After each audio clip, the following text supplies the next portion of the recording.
Good afternoon for me, good evening for you, Ricardo. And thank you for being here in this webinar. So I call it mega webinar. So we're gonna talk about a very interesting topic, project management next generation. So my name is Tony Prensa.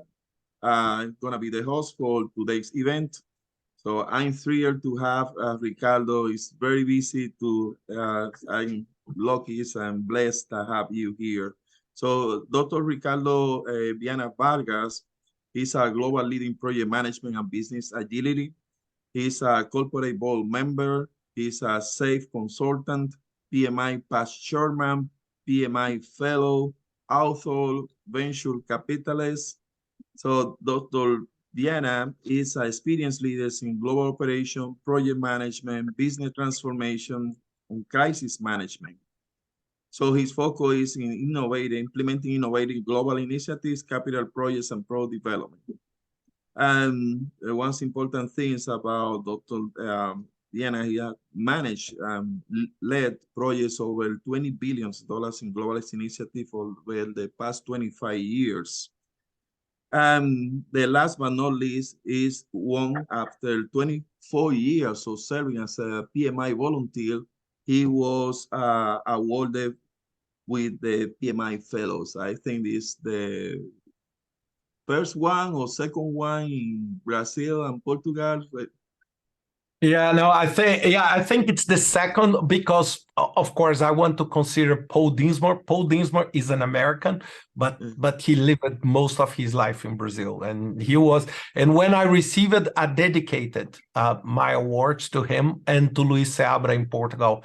That was a leader that passed away 1.5 years ago. Yeah, both of them great colleagues from PMI, and you were there. We met in person in Las Vegas. But look, Tony, it's very nice to meet you. Thank you for having me on this and having the opportunity to have this quick discussion. So for me, it's fascinating to have the chance to talk about the trends and try to figure out what is happening with project management currently. Yeah, so go ahead and tell us what's going on with project management. A lot of people are concerned, people are worried, I'm going to lose my job, what's going to happen with artificial intelligence, blockchain. There's a lot of conversations and worriness around. Yeah, no, yeah, that's this is human, Tony. This for me, it's human behavior because, when we face the unknown, it's a challenge for us to say, okay, what is in there for me? And for example, when I first saw AI, and this was not last month, the first paper I wrote about AI was in 2015. And I presented this at the PMI Global Conference. And at the time, I was using neural networks to select projects. But at that time, it was still hard to make it. Hard means you need to, it's not very easy and very simple to do. And at that time, it was already a surprise on how things can be powerful. And what is happening today is that technology is becoming absolutely mainstream. Most of the time, we saw technology as something like an accessory to our core business. Right. But now, it just became at the center. So it's natural that people feel afraid or feel, I would say, less prepared or feel insecure on this. But what we need to understand is that none of these feelings of fear would help us to thrive. Exactly. What we need to understand is that all these technologies, they are coming to stay, if you like or not. So what is my advice to all of us, including myself, that we just need to embrace. We just need to educate ourselves. We just need to understand how we can maximize our value to our organization by making the best use of technology. And why I'm saying this, because technology will play a central role. And last week, Antonio Nieto and I, we discussed about that based on the paper we published together on HBR about AI and its implications in project management. And I don't see technology replacing the project management. Maybe it's replacing the old thinking of what project management is. Because if you, listening to this, think that project management is preparing a report, project management is making schedule, then I would say that technology may replace this job. However, project management today is far more than that. It's about delivering outcomes. It's about soft skills, power skills, and inspiring teams. So all these aspects are not very easy to replace to AI to mimic. For example, I was reading an article recently from The Economist, and it was a very, very nice at that time, and it was saying that most of the technology we see today works like something like a pasteurization of knowledge. And this was like a blink for me. For example, I use ChatGPT a lot. But most of the time you ask ChatGPT to prepare something, it will write a nice, well-done English text. Right. However, it does not go deep. It does not go deep. It's like the pasteurization, that we do with the milk. It's something like you just kill all the disaster. So there is still a road for technology to replace this soft side. And this, and this is exactly what I can see in your background about the trend. So this is exactly what we tried when Professor Harold Kessler, Dr. Al Zaytoun, and myself, we decided to write this book here. We decided to write what we decided. It's to try. Yes. We decided, thank you. We decided to, okay, what kind of trend? So on artificial intelligence, we can see many trends on connecting and supporting the work of the project management, virtual assistant, project selection, tests on software and technology for those who are working with technology. When we see all the trends, we were just talking before about the trends on remote work. We were just talking about travel and not travel.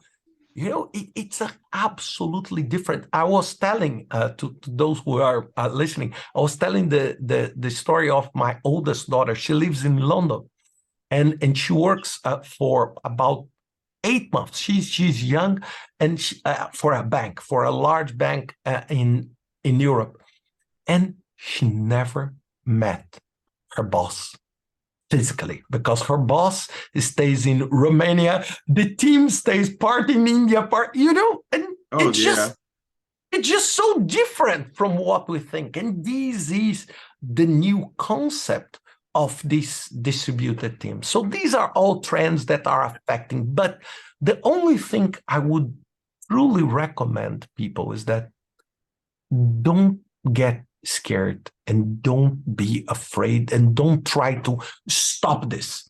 Why? Because this is not smart. Because you cannot stop this. I cannot stop. None of us can stop it. This is a movement that we're talking about millions and millions and millions of people doing this. So what we need is to learn how to do that. Right. Yeah, I'm gonna short story. I work for a big bank in Puerto Rico, so I'm from San Juan, Puerto Rico. So the owner of the bank, the CEO, so he was against internet. So, and that was early 90s. So he said, no, I don't want anything. That's good for just for presenting information, but not for transaction. 5 years after, so when a lot of banks started developing transactional-based websites, so he said everything needs to be internet. So it's something that technology forced him because the competitors were using the technologies. So now we need to get in that trend. I agree completely. And look, what is happening is that our own mindset, Tony, is changing. And one of the best ways to change your mindset is through education. I tell this every single time I'm talking in a webinar in this. I spend 10% of my time and 10% of the income I made in the year in education and personal development.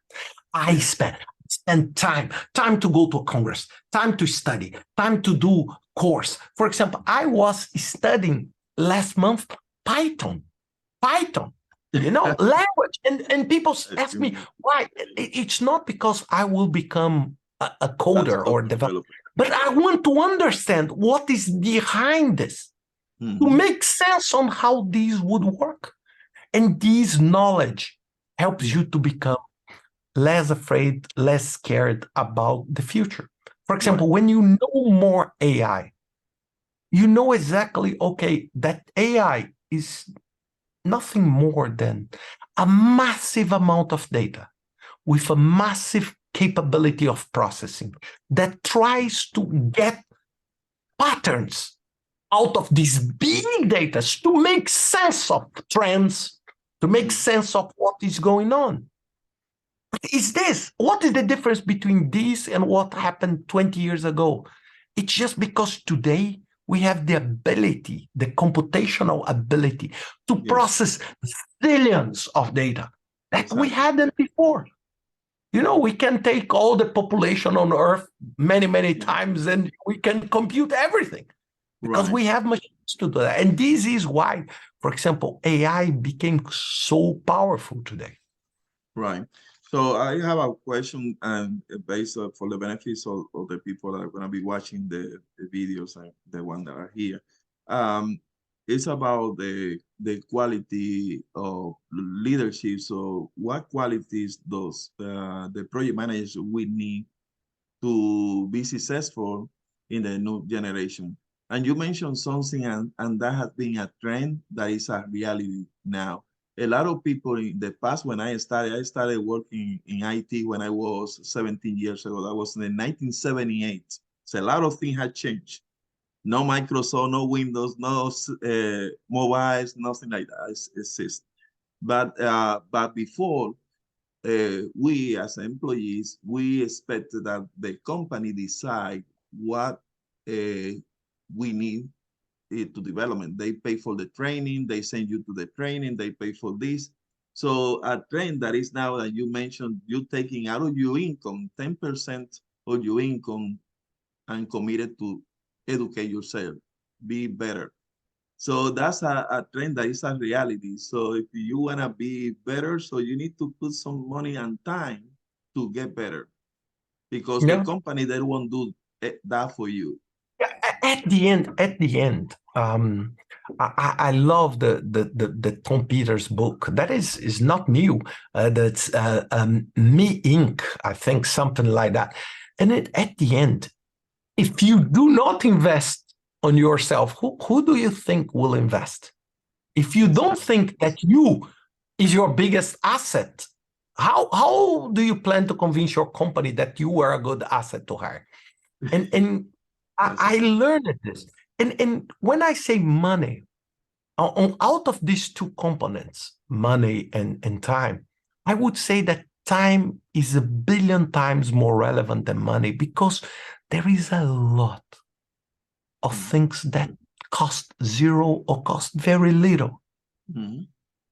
But we need to dedicate. We need to stop, sit, and say, now I need to study. You go on Coursera, there are plenty of courses that cost zero. So you can just go do and learn. But it's a matter of motivation. It's a matter of you becoming up to date. Look, I am Tony, 50 years old. And I work with project management for about 25 years, so half of my life. And I would say 95% of my professional life. Mm-hmm. Every single day, I'm working to learn something. Because if I don't learn, I become useless. The knowledge I used to have become useless. And you said about the trend. One of the trends that I would say in terms of leadership for us, it's our ability to adapt. Because when you face volatility, and it can be a technological volatility that we are talking about AI, but it can be any kind of volatility. Mm. Volatility assumes that you are able to adapt to a changing environment. When you are not able to adapt, you become in a very weak situation. This is why, for example, for me, I work with myself all the time to find ways of adapting myself to different things, to find ways of adapting, improving, rethinking, studying, and seeing. And this is why all this investment, because this investment makes myself more adaptable. And one last point about knowledge, because I'm not a big fan of knowledge. It's the only asset that nobody can steal from you. Right. You never, if you have your health and your mental conditions, that knowledge goes with you for your whole life, goes with you for your absolutely whole life. And this is why I'm so passionate about that. Yeah, that's great. So telling the people that joining now, so we are talking to Dr. Ricardo Viana Vargas. He's the co-author of the Project Management Next Generation. This book is available in Amazon if you want it and know more, because we don't gonna have a lot of time to discuss the 10 pillars that you and Dr. Kirchner and Art wrote in that book. It's very interesting. That's must have for any project manager. But if you, Tony, if you want, I can offer you one thing. I see on your screen the 10 topics. I spoke a lot about artificial intelligence, I spoke about remote work, and I spoke about disruptive technology. So if you want, I can quickly talk about the other ones, just to give the flavor on why we thought these trends. Because artificial intelligence, disruptive technology, of course, we all see these on the news every time. But for example, when we talk about agile and lean methods, we are talking about delivering faster, thinking about reduced life cycles. For example, what is happening when you have volatility? If it takes a lot of time for you to go from the beginning to the end, there is a good chance that things change in the middle. But if you reduce and produce more releases and quicker releases, what happens? You create a massive benefit. This is why agile and lean methodologies are taking the place, mostly because of the presence of technology. Because when you have technology, you have this ability to basically reinvent quickly. For example, I can release something and then I can think and adapt and release tomorrow a different thing. This is most of the social medias, they do that. So this is a big trend today, not for all projects, but for many projects that are technology-based. This will be absolutely the trend on using this concept of lean and agile methods. Chapter number 4. So the project managers, they need to learn more about agile and embrace. Oh, absolutely. No, I don't. These are not even talking. You are not a project manager if you don't know agile. Sorry. Look, if you don't know agile, you are not a project manager. I'm not saying that you need to only do projects with agile using agile method. But if you don't know it, it's like something, I only know how to drive the car on this direction and not to the back. It just doesn't exist, because reality is a mix of everything. So I'm not even considering this. I'm talking about going above and beyond. I think you need to study AI, you need to study disruptive technology, because I am with a strong expectation that that Agile, you already learned, that you don't need to do anything. Now I want to talk about sustainability and social. This is another topic. We saw PMI invest in this with Green Project Management, that my friend Joel Carboni, and sustainability is at the center. And this is a very big part of the work I did at the UN. Because, when you, for example, we were responsible for building a lot of stuff for the UN. And the building is not just the building. You need to create a sustainable environment that will allow people to benefit from that infrastructure you just put in place. So sustainability is critical today. It's what we're calling ESG, environmental, social, and governance. These three pillars are absolutely critical if we want to move forward in terms of delivering projects. And I'm very happy, because my PhD is exactly in this. My PhD is in sustainability indicators for capital infrastructure projects. So these very large projects that spend a lot of money, a lot of time, a lot of people, how do they report and how do they interpret sustainability? So great. This is number 4. Another one, 5, that is very related. This is visual and augmented reality. This is another big trend that we see today. It's this what we call the digital twins and augmented reality. Something like you can figure out, for example, your building before you build it. Instead of having a plant like, a flat with a drawing. No, it's something like you put a VR or augmented reality and you see how things, for example, do you want to visit the new apartment? The apartment does not exist. I send the apartment to your VR and you navigate inside the house, but the house that does not exist physically. And this is one, to reduce risks, 2, to reduce cost of development, and to improve results and reduce risks. For example, of you building a house, I'm just using a simple example, building a house, and then, you realize that the room is very tiny, or, that there is something wrong, but you already built it. So this is something that is becoming mainstream. There is a very big expectation in technology this year, next year, about making these augmented reality glasses and something that is more affordable. One of the biggest roadblocks for digital twins, augmented reality, virtual reality, and metaverse is the cost. Because when you think that for you just to get inside this environment, you need to spend $500 in a VR, then you're already creating a barrier for entrance. So because it's almost the cost of a phone, and people don't want to do that. So this is a big challenge that we have big hopes that this year prices will come down and will become far more accessible.